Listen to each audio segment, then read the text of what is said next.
We are recording. Yay. Hi, everybody. It's another episode of Ether Flow's Healing Podcast with me, your host, Gina.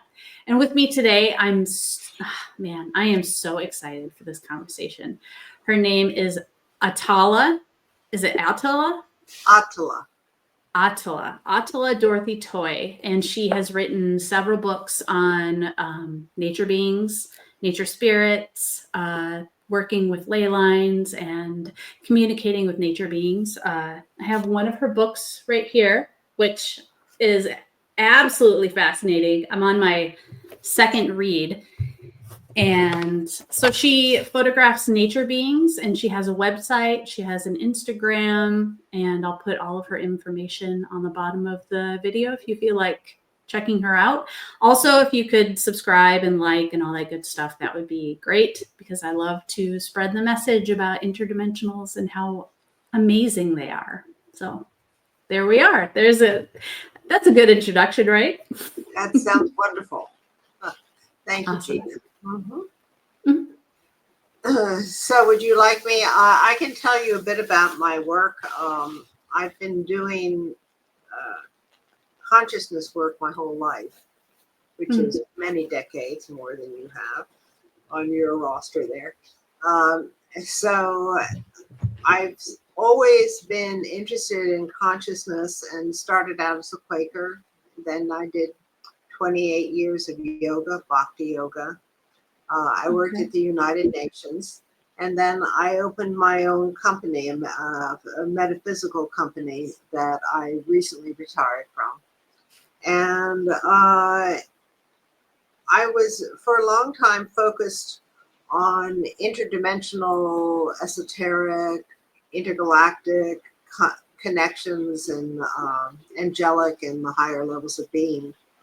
And then one day, when I was up at my family home in New Hampshire, I was up there. I go up there for the summer for a while, and I was aware that there was something in the room with me, which, since I didn't know what it was, concerned me. And so I spent like 3 days trying to figure out what was there. And after 3 days, this gnome, I guess, decided that I wasn't going to give up. So he materialized in front of me. And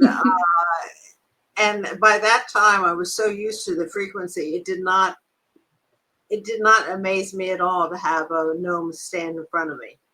So,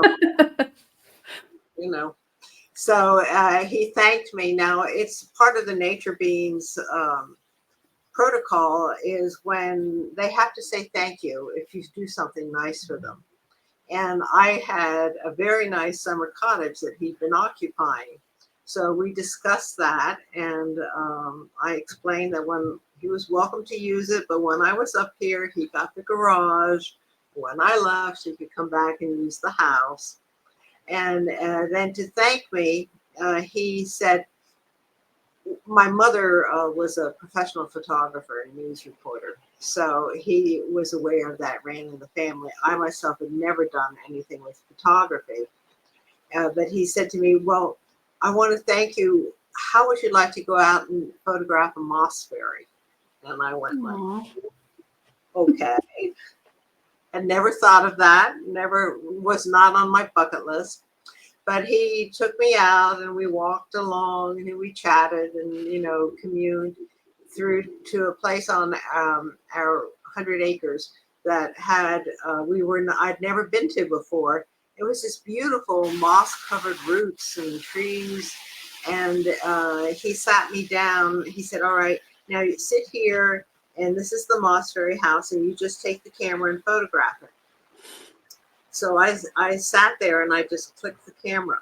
And then I brought it back, put it on the computer, and I could not see anything. And he went, oh, go in, open this one, this photo. All right, come in. And then when there it was, this little moss fairy in his little pink and white outfit looking out under the root at me. And I went, whoa, I did not know that was possible. So then what I did was I went like, oh, I like this. So I went out the next day, traipsing back on my own, sat in front of the poor little moss fairy's house and was taking photos. You know, I was at that state of awakening that I didn't see anything wrong with that or this little moss fairy. And I heard this voice saying, "You humans are so stupid." And I went, "What? What?" And it just kept repeating. And finally, I looked up, and there was a Pan standing against a tree, holding his pipe. Wow. He was just his legs were crossed, and he was just like this. "You humans are so stupid." And I went like, "You're right. You're right." So, that poor little moss fairy was not going to come out and stand there and wave to me when he was so scared. So Right. that was my first encounter with the nature beings consciously. Before I'd always played when I was a child with them, but I always thought that was my imagination. Mm-hmm. And then after that, it just, I say this to indicate if you have an interest in connecting with the nature beings, even though you don't know anything, they are committed at this point to working with receptive humans because the situation is so severe on Earth that if they do not get human help, we're all in for some really bad times. So evidently they saw I had a good heart, and even though I behaved like that, since then they've worked with me. And now what I do is they have a contract they put in my spiritual heart center. And so when I go in some place to photograph, my goal is to photograph nature beings so that people know they're real, Mm-hmm. that it's not pretend. And because I have that goal, when I go in, I salute the deva of the area and I kind of open my heart center, and they see the contract, and then they take me to Oh. whatever there might be something interesting to see. Oh, okay. So Nice. it's a conscious interaction that I'm doing with them by now. But I've Mm-hmm. been doing this for over 20 years, so I've had a bit of experience doing this. Yeah. Yeah. The photos that I've seen on the website and on, you have a couple coffee table books, I think I really want to get. But the photos that I've seen have all kind of manifested very physically.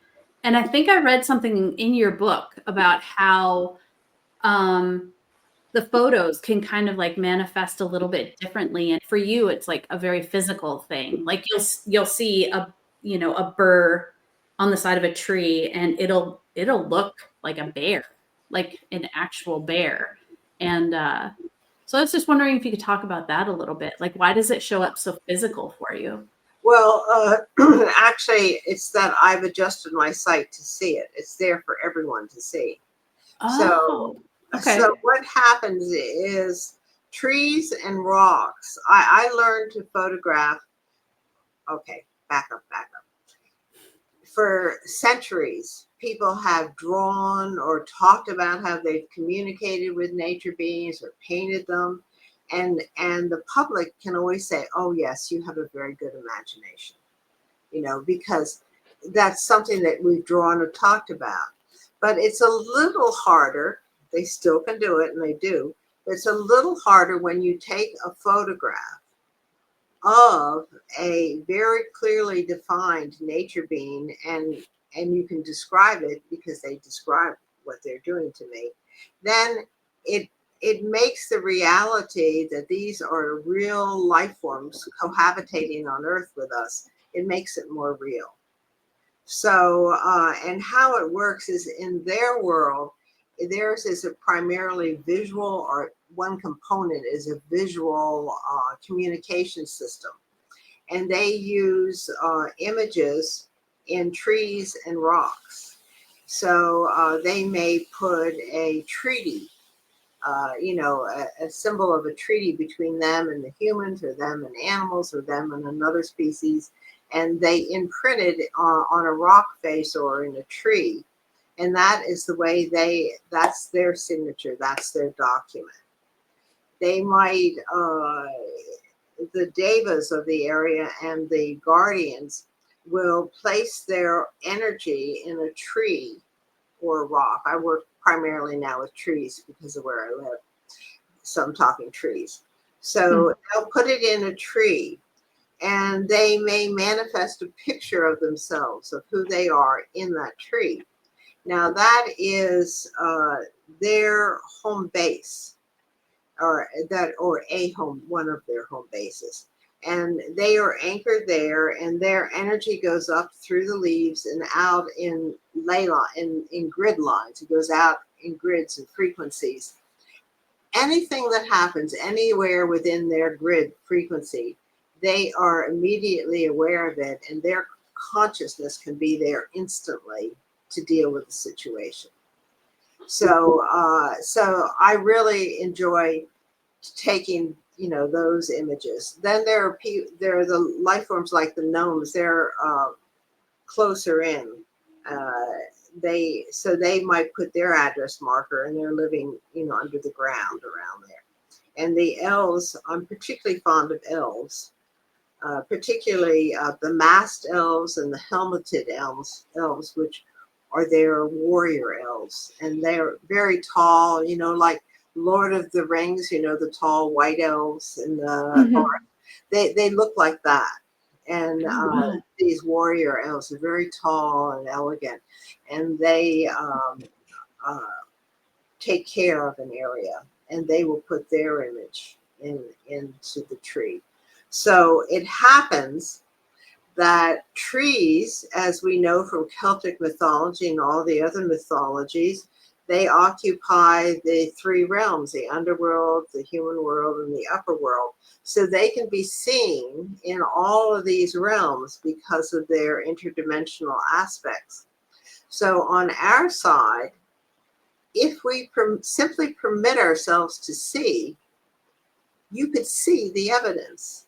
So one of the things I like to do is take people on an outing into the woods, and they go out, and all you have to do, it's like any energy worker, it's transmission of energy. So I'm working with them to help them adjust. And then as soon as they log in and they see how to see this nature being, then all of a sudden it's like, why did I never see this before? It's always been there. And as soon as you learn it, then you can go out and do it on your own. It's just that we humans have been trained not to see it. So we don't. Yeah. Yeah. For me, the first time I read your book was a few years ago. And, obviously I've gone through some evolution since then, but I would look at the photos, and I would be like, I can't see anything. Like, what am I even looking at? What am I supposed to look at? I could feel the energy, but I couldn't really see anything. And the second time, just, in the past few weeks, all the photos are just popping out at me. And I'm like, oh, there you are. Okay, I can see you now. And yeah, going out in the woods, I can see faces a bit more in person, but especially when I take photos now, I can see it. And well, it's really important when you go out to take the photo that you offer respect to the nature beings. Right. And that you acknowledge that they really are real, or maybe they might be real. And that you go in a state of ahimsa, a non-harm to any beings. And also, it really helps when you're starting, if you find a project to work on with the nature being, like if you have a situation in your backyard or in a park where they need something moved because it's blocking their energy. If you work with them helpfully, then that gets a response of gratitude on their part, and that interaction of gratitude and love develops, and they'll reveal themselves to you more. Okay. I've heard that the little people in particular they have rituals and ceremonies, and they're like very proper. And so I was wondering, is there some sort of protocol that you would put into place when you're working with them?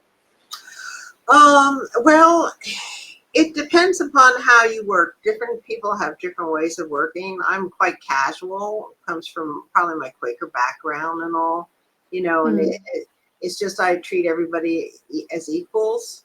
right. So when it's just part of my nature. So when I'm going out and I'm meeting them right away, we're talking as equals, and I don't do ceremony Oh, uh, okay. because for me, ceremony is a hierarchical thing, like uh, Mm. I'm requesting you to do something for me, like, oh, here you are, here's a little incense, a candy. Now please do something for Right. me. And it's more like, Transactional. yeah, it's a transactional thing, and I'm more going out and like, hi, how are you?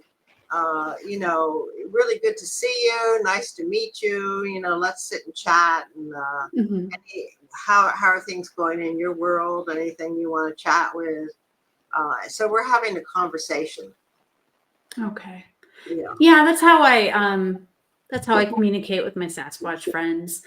But I haven't really had a lot of experience with the little people where I live. They're they seem to be pretty reserved and shy, and I don't blame them because there's so much there's so much mining activity up here and logging Mm, that I definitely understand wanting to kind of not want to interact with us as much. But yeah. yeah.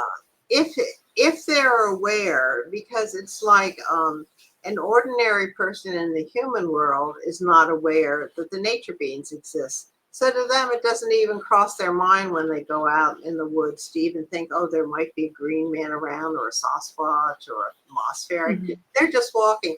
So, and for an ordinary being in the nature beings realm, that they're the same way.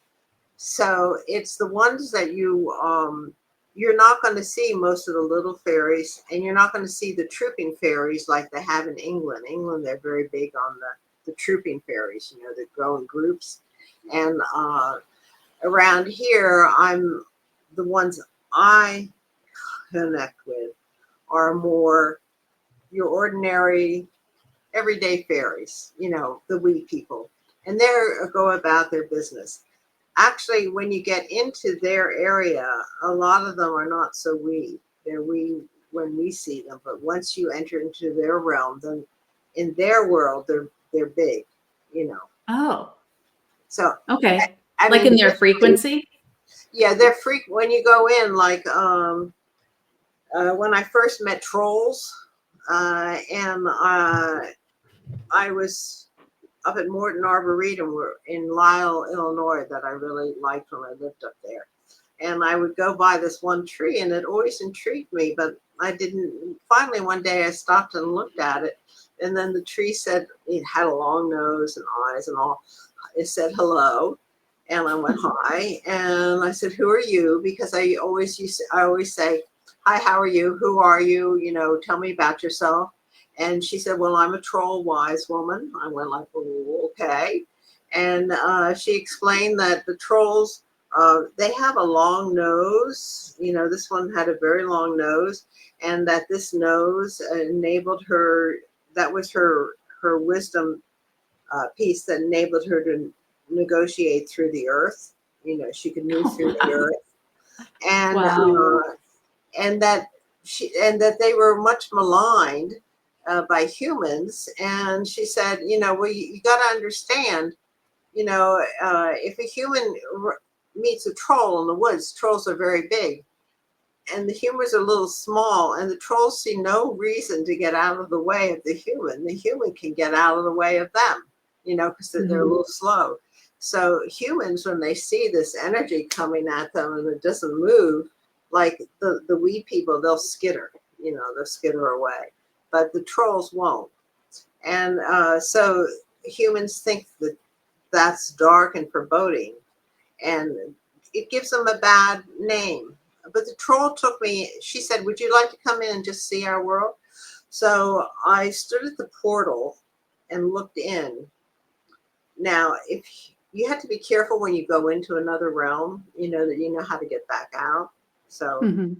so I stood there and looked before I came in, and I walked in and I looked to see how to get back out, where Sure.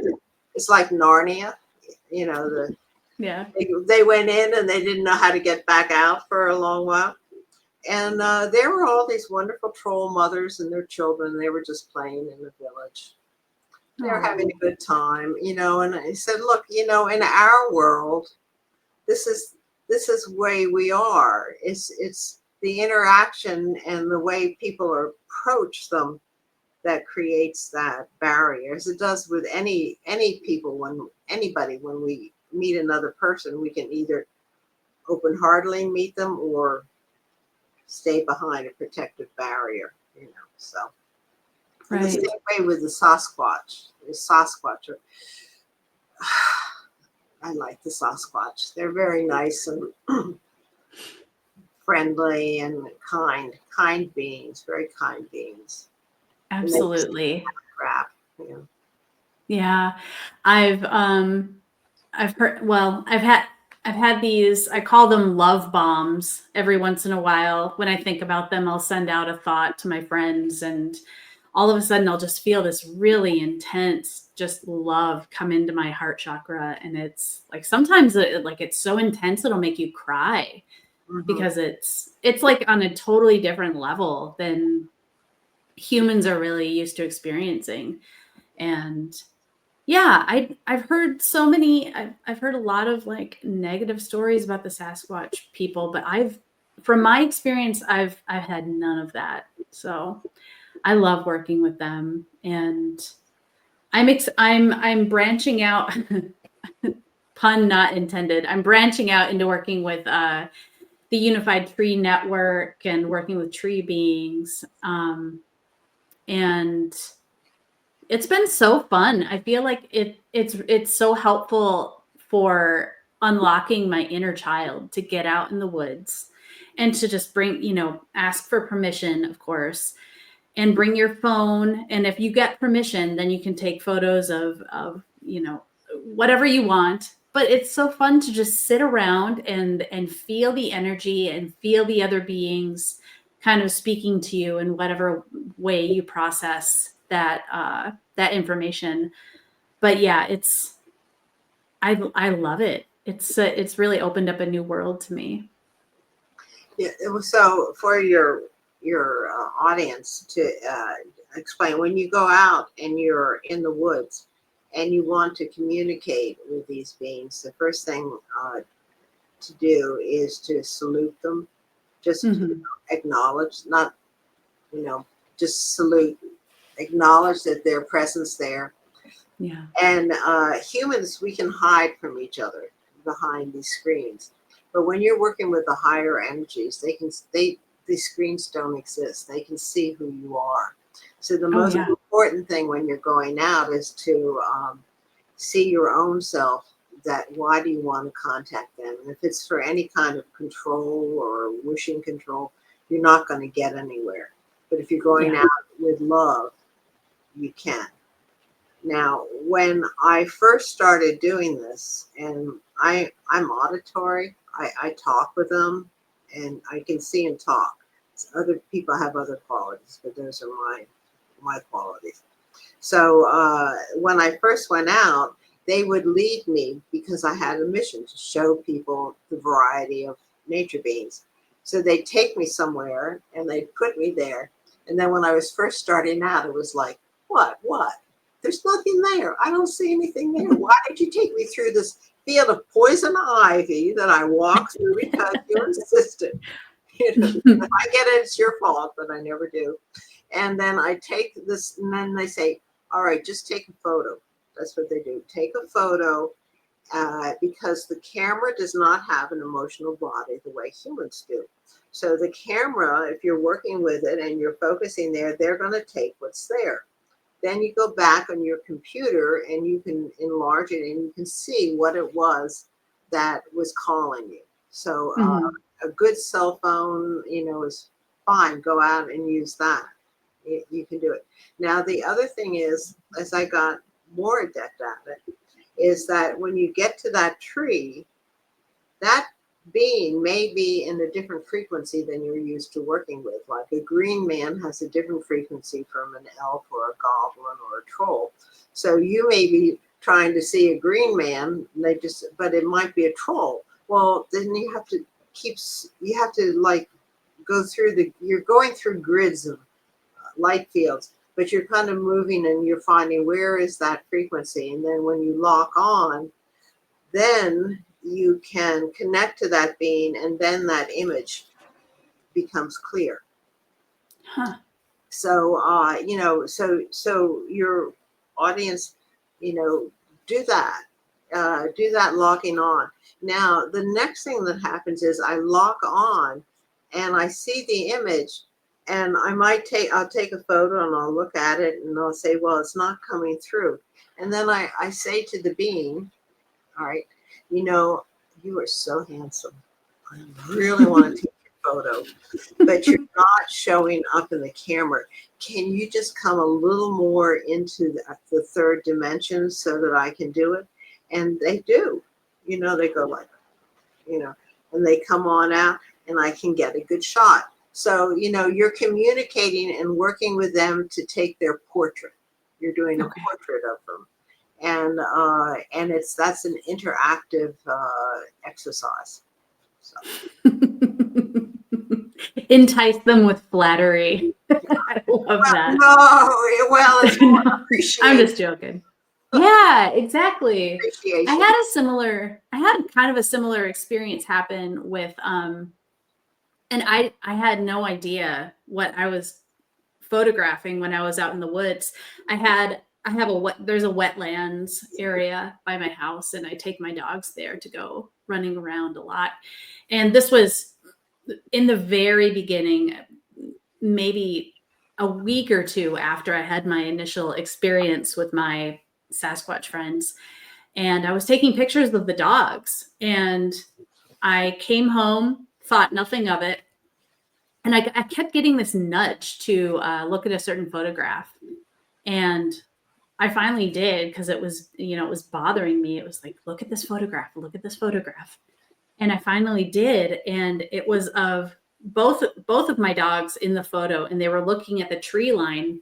And I saw this like astral image of like a giant gorilla guy like in the tree line, and he was looking straight back at them and they were looking at him. And I was like, what am I seriously looking at? What am I looking at? What is this? And I was working with a mentor at the time who she kind of facilitated the Sasquatch me friendship. And I showed her the photograph and she was like, wow, that is amazing. And I looked at the photograph again a few days later and the image disappeared. And I was like, what? What happened? Was I imagining this whole thing? And I asked her about it, and she hears more than I do. And she asked them what happened, and they said, we just wanted to show her what we could do. And so since then, I've gotten audio recordings in my house. I've gotten all sorts of different interaction, but it's amazing what they can do. They can take the image away in a photograph. They can put it there. They can make it more clear.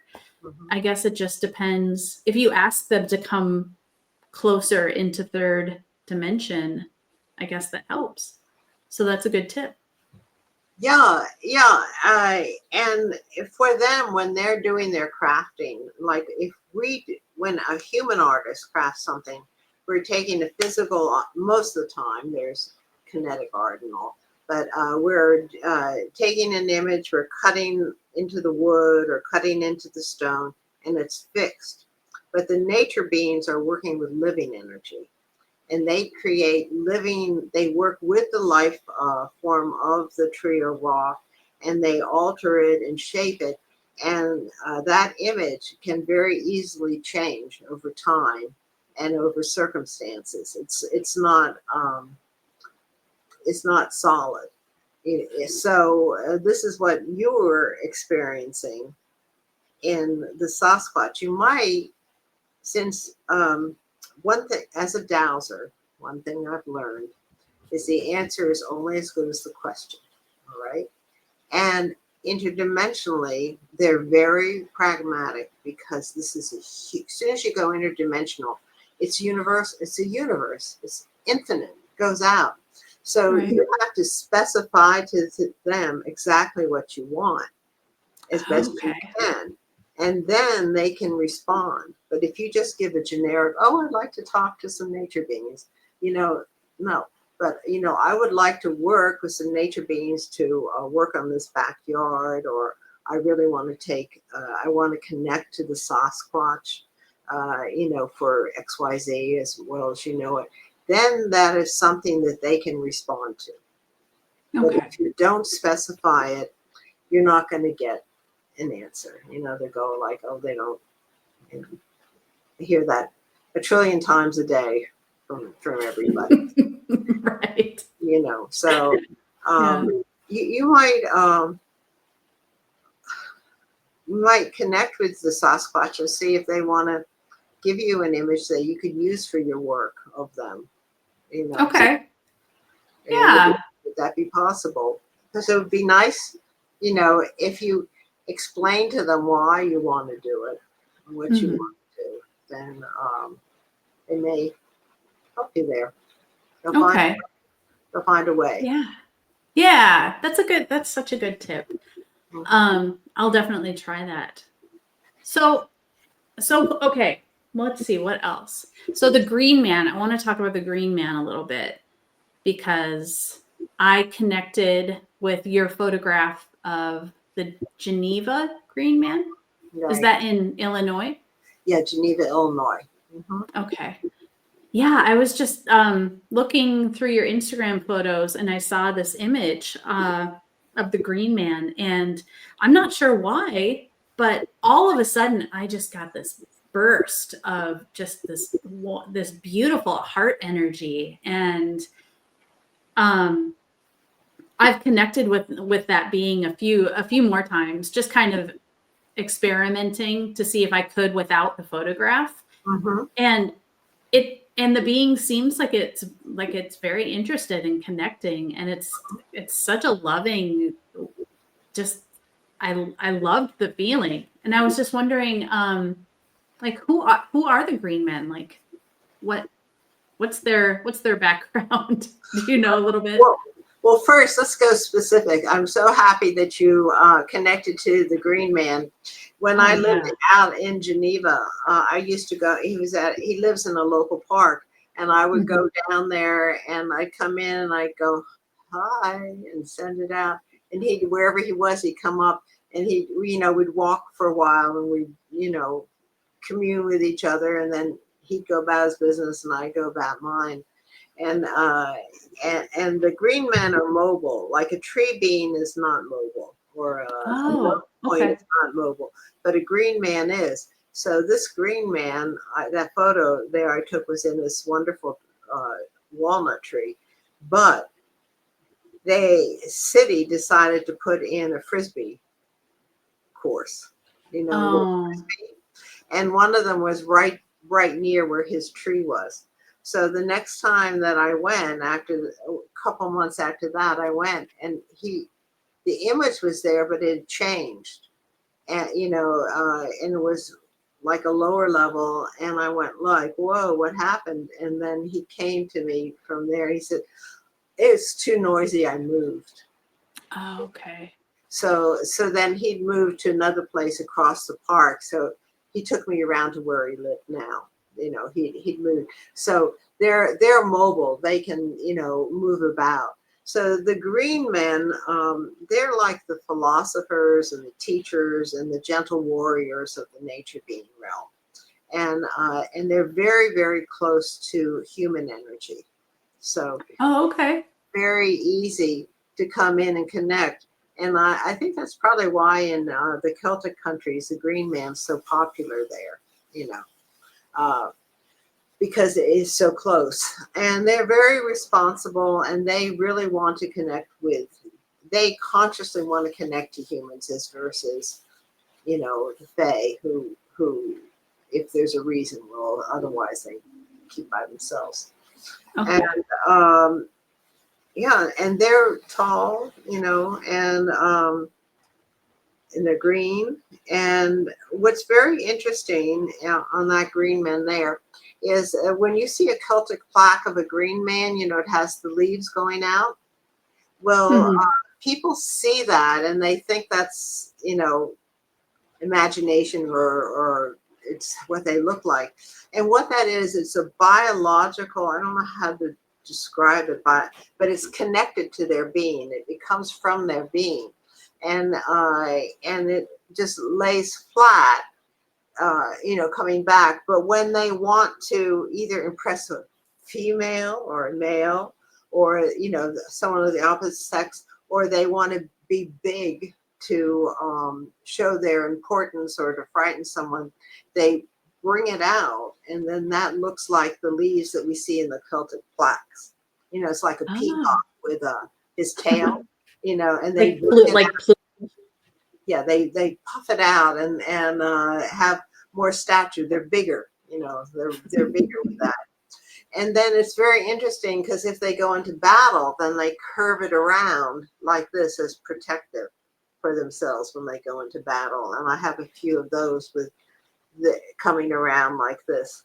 And then when they get older, I have a very nice photo of a green man, flat with it's flaccid now. You know, it's like old age and the skin gets a little wrinkled and all, and that's the way Mhm. it is. It's still there, but it's a little flaccid. So that's an important part of their nature. So Yeah, the one that I connected with, it at first it almost looked like armor, like some sort of face guard or something like that. right, yeah, Yeah. yeah, it is. It's his face guard, you know, Oh, uh, okay. and that'll come out when you communicate with him. Get him to show you himself, you know, Mhm. other I mode. see. Yeah. Um, are they primarily I'm I guess my question is, so are the Fae and like the little people and the gnomes and trolls, are they regional? Like are they kind of, you know, you hear about in Ireland how there's so many Fae, but you don't hear about that. You hear about other beings kind of more so in the US. Are there different areas that there are more populations? Um, let me see how I'd answer that. They're like humans. They can have their cities and their countries, you know, Mm, like a small community, not many gathered together. And in some places, their strength is so much. It's like the difference between going to Kennett Square, where I live, or going to New York City. You know, okay. you're going to get some of the Fae and the green people and all, but then there's places where they congregate and they do it, uh, and there's you can see them. You can see that it's a large community in the inner world. Okay. And they're stronger there. So there are areas where they're stronger. So Mhm. in Ireland, they have a very long tradition. If you go back about how Ireland was settled by the Fae, when they actually, there was a time when humans and the Fae were in communication with each other.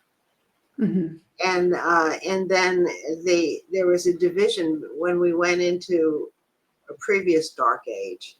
You know, there's, you know, the cycles of time. And Oh, it yeah. goes up high and then it goes low, and we're heading up now, so we're beginning to see them. But as it came down, the frequencies separated, and we couldn't see each other.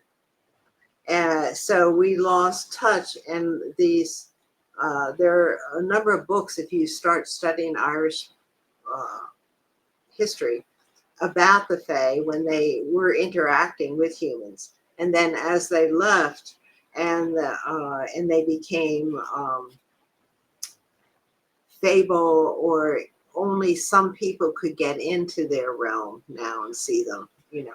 And but now we're moving up again, and now it's at a point where, because of the environmental situation, they're coming forward more than they have in the past, even to connect to us. But like if you go to Iceland and those places, the gnomes are very prominent there. So, Okay. you know, it depends upon what part of the world, and some places they believe more in these and they connect more, and it's stronger. Oh, okay. I thought maybe it had something to do with the ley lines, like the grids of energy around the earth. But our belief, humanity's belief in them, has something to do with it as well. Well, and their culture does too. I mean, if you try to connect to a city of elves in the middle of a desert, you know, it'd be like, if you want to connect to humans in the middle of Death Valley, you're not going to have any luck. If you want to connect to a human in New York City, there's going to be somebody human who wants to talk to you. And it's the Hmm. same thing with the elves. And there are grids. Yes, everything looks solid, but when you start working with grid, I'm a grid worker. There's plasma workers and grid workers. Plasma worker can see the aura, the grids see the grids, you know, and they work together. Grids, Yeah. plasma, another grid, and they go like that. So the grids stabilize different frequencies for use by life forms, and these grids have nodal points that come down and anchor them into the center of the earth, you know, Hmm. the energetic center. So if you have a grid point that goes through, happens to line up with another grid point, somebody else's grid, it can become really strong when it goes down.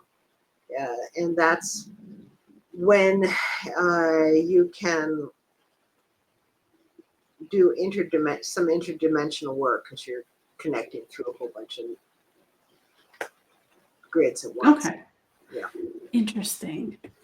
Um, so everything is pretty much, well, I mean, everything's made up of energy, and does everything have a grid? Like, do we have grids? Is our light body made up of grids? Yeah, yeah.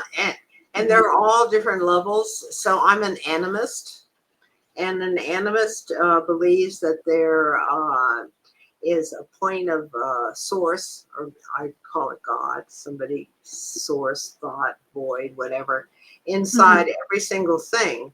And we can communicate with anything if we connect into that point on the line of descent from spirit to matter. If we connect in where there's a common ground, we can communicate with each other. Uh, Okay. and then I got off on that, and I forgot what your question was. Oh. I, I kind of forgot too. I want to talk more about grids because I'm so fascinated. Like I don't generally see them when I'm, conscious, when I'm awake, but when I'm waking up from sleep, I will have in my mind's eye before I wake up, I'll see all of these grids with all these points, and they're all vibrating and stuff. And so I know I'm doing grid work in my sleep. But also, I've experimented with working with my body's grids, and I'll say, like, light body, switch on, grids, connect to Gaia's crystalline core. And I can feel my body's grids kind of turning on and starting to vibrate. And it's so interesting. So, yeah, if you wanted to just talk a little bit more about grids, because I feel like people don't really have such a clear idea of what they are. Well, let's go simple. Let's start at source. Yes, I love simple. So we'll start at the ultimate source of all, and that's an unmanifest energy, existence, consciousness, whatever you call. And then And then in my personal philosophy, it's that in the training of Bhakti Yoga that I trained in, which is devotion to God, is that that ultimate being was lonely and wanted to experience others, have friendship in others. So in order to do that, it had to create something else that it could see, which is always a dilemma in bhakti yoga. Do you want to be one with the source, or do you want to be separate and love and admire and love the source? So as we're coming down through the energy fields, source said offered limited free will depending upon what part of source you're coming from, and all of these, everything in the universe has flowed forth from this. And one technical term for it is called a Merkaba. Mm-hmm. And a Merkaba is a globe of energy with a core point that opens up. And some people see it as the flower of life. Some people see it as a Star of David. That's the symbol for, creation. So, and then it starts to manifest, and it starts to grow, and it starts to develop. So as things start to grow and they develop, there are all these lines that are connecting them, like, oh, I want to go from here to New York. Okay, so that's a line that, of energy. And that's on a physical level, but I want to love. I want to learn to love. I want all of these create energy lines that go out. So eventually what happens is, okay, I want to experience something else. And they'll form another grid. An example would be the Christ grid, all right, that goes around the world. Mm-hmm. Everybody can connect to the Christ grid at different levels. There's the child who wants a bike for Christmas and prays for it. And there's the saint who, is focused just on him. And they all connect in, because that is a highly, highly developed grid of consciousness that circles the whole world. And it's so strong and so developed that wherever you go in and you try to enter, you're going to hit some level that you understand. It's the same thing. You want to connect into, there's an elephant up on your shelf. You want to connect to elephant energy. Well, that's a grid, the strength of an elephant, and that's a grid that exists all around the earth. And for instance, where the nodal points come down, sometimes that'll be so strong that that image will manifest of that being. Like, I take a photograph of an elephant or a lion or an ape. They're not in the Pennsylvania woods, but the image is, because you can connect to that consciousness. So it's consciousness grid after consciousness grid after consciousness. And there's so many layers that it looks solid, but it's not. And you see, sometimes when they talk about how, if you actually looked at a human being at the molecular level, it's all air, with just little molecules. It's the same thing with Earth and with creation itself. If you keep expanding, this is what they find. They want to get down to the atom, below the atom, below. And there's no end, because it keeps spreading out. And that's all a grid is. It's part of this process. Okay. It's like a field. It's all a field of energy. And it's okay. That's so interesting, because through intent, I could, let me connect to this galactic aspect, or let me connect to tree energy. I never thought of it as like streams of consciousness and energy connecting to each other, but I guess that's what's going on. So it's all just been really intuitive for me. I'll just connect, and then I'll feel the connection happen. And yeah, I love this conversation. This is so interesting.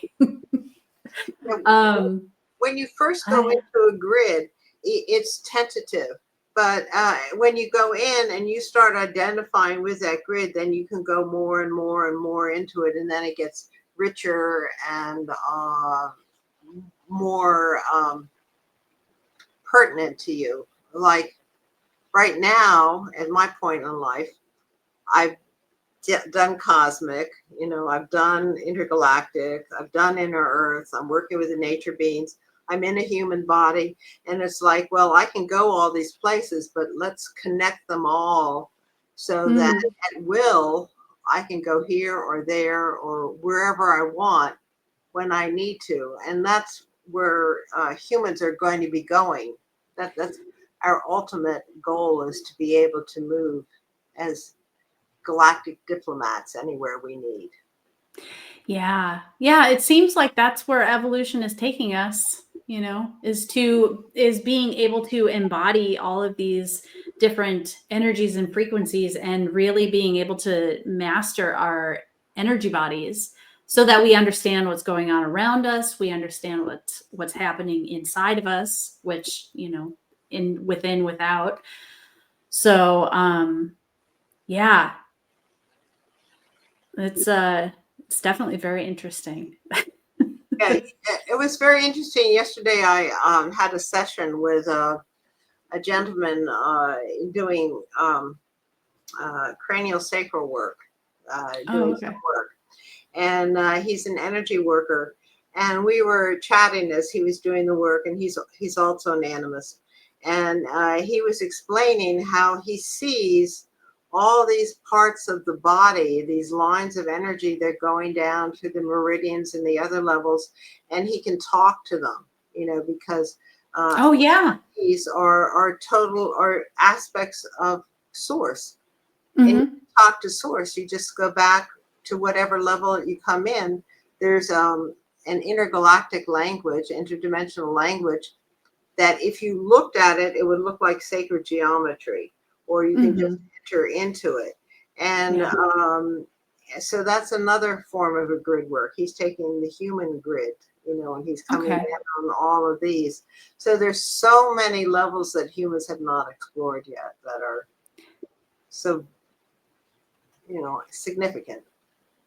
Yeah. I've been working with my own energy body for the past few years, and I've gotten to the point where I can open up all of my subtle bodies and kind of open up my meridians and my chakras and spin my, change my spin rate. And yeah, it's so I really hope this stuff catches on because it's really changed my life. Like you're able to speak to your body on a whole different level Right. and work more in cooperation with it. Whereas, you know, now it's very common for everyone to take medications and just, kind of fight with their body Mm-hmm. instead of working in tandem. So, let's see. Would you like to talk about thought forms? Like to talk about thought forms. A lot of the stuff I wrote about in that book, it was where I was at that time, and I have gone past knowing how all these things work down Oh, into okay. the focus. Now I'm focused on nature beings. Okay. Because, Let's stick I to nature beings. right. So I would like to see people to get out and start connecting in at a level with these beings, with the Sasquatch, with the trolls, with the nature beings, and go forward. And thought forms, if you go into that realm, it's just another form of life.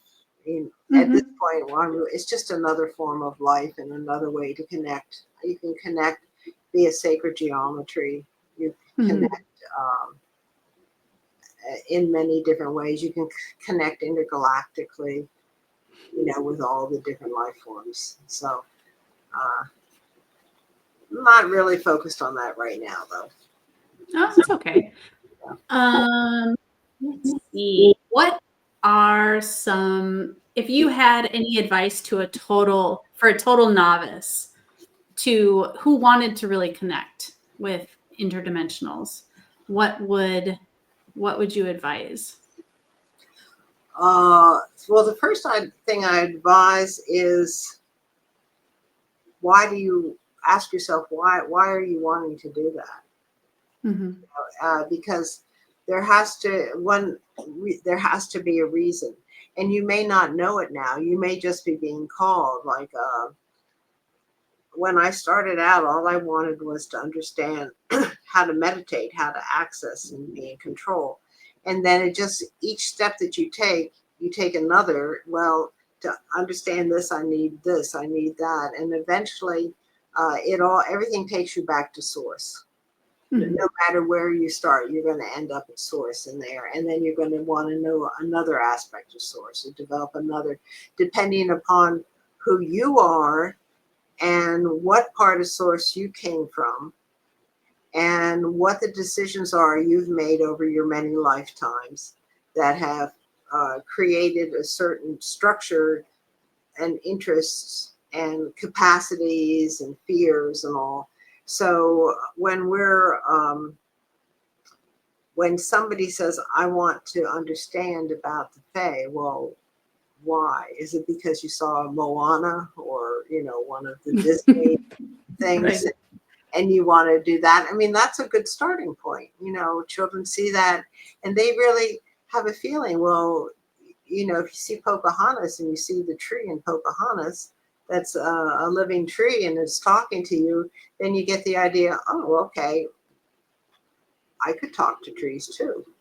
So wherever you're starting, but when you finally begin to critically say, all right, I really want to explore this, then there's a couple things you can do. First of all, thank God we have all of these resources on the internet now. I mean, you can do research, and you're going to get false and true research. So you have to learn to winnow through what it is. Yep. But you can just read, and research. And I have a closed Facebook group that you can join and see a lot of people who are doing the same kind of work I'm doing, photographing nature beings and trees. Oh, okay. And you can just get familiar with seeing. So once you see that somebody's taken a picture of a nature being, and then you see somebody else did, and somebody else, and somebody else, and look, all of the berries look the same. There's a similarity, no matter who takes it. Well, that gives you something to zero in on. Okay, well, when I go out in the woods, I can just focus on that photo, or on those photos, and let's see if I can connect myself. But you have to be in a state of love, for it. I think that's have pure intentions. Yeah. Now, did you know your face is breaking up? It's not. Is it? Yeah. Oh. It's gotten very faded. You might. Oh, I don't know. I just got a new camera, so I'm not really. Oh, okay. You know what? It might be the internet connection. I'm not sure. Oh, okay. But yeah, it's been a little spotty today. Well, we are at 58 minutes. Do you think we should conclude before my camera explodes? Yes, I think this is a good time. I would like to recommend that when people want to learn, that I have a website with extensive information at atalatoy.com, and I have it's called a blog, or becoming an encyclopedia, where you can go and you can see a photo and you can learn about that particular life form. That gives you a visual image, or if you need it, when I take photographs, I'm conferring with the life form, and they're telling me their story, and I tell the story that goes with it. And that's a very good way to start. And there are others also doing this kind of work, and people need to go there. But you're welcome to come in. You're welcome to get some of my books, the Nature Spirits. You can get on Amazon or from me, and just go explore. Awesome. Well, thank you so much for helping me out with this. I mean, I'm so honored to be able to chat with you and to kind of get a better understanding of how to communicate with nature beings, and what is respectful and what is better ways of communicating. So yeah, let me see. With that, I will end this recording, and thank you everyone for watching. We'll talk again soon. All right. Bye guys. Okay. Take care. Bye.